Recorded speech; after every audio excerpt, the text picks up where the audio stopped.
Would you still go to work if you knew you wouldn't be paid anytime soon or at all? I'm Kalila from Money Media, giving you money news for the Caribbean.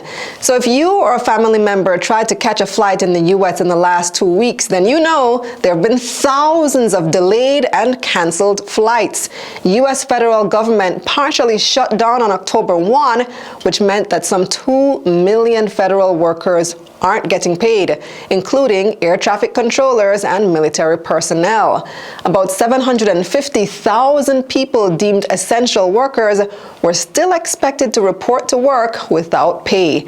Many just called out sick, but when even a few don't show up, the whole system slows down. So, what is a government shutdown?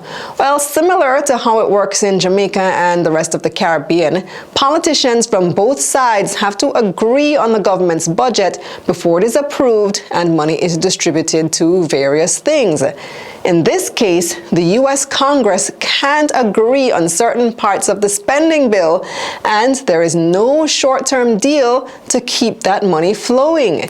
This time, the two political parties disagree about how to pay for government and healthcare-related items. But with no budget in place, many offices had to close or send workers home without pay until a deal is made. Again, some 2 million people stopped getting paid, while almost 1 million are expected to work without pay. On top of that, there's been some talk of not giving the furloughed workers the back pay. Typically, once the shutdown is over, workers will receive their full missed paychecks because, it's not their fault the government didn't approve the budget. But now they're saying that might not happen.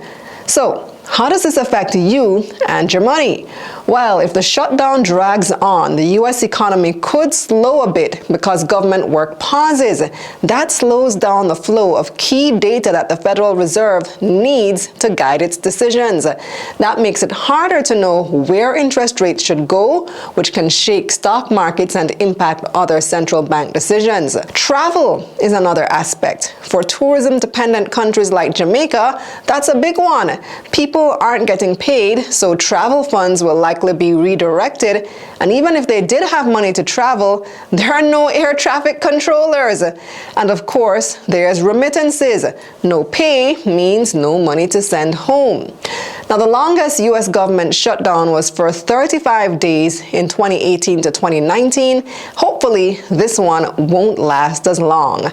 And that's the bottom line. So, what do you think about this news? Let me know in the comments. Go to getmoneynews.com for more info like this straight to your inbox. The link is in my bio or in the description. Let's get this money. Let's get this money.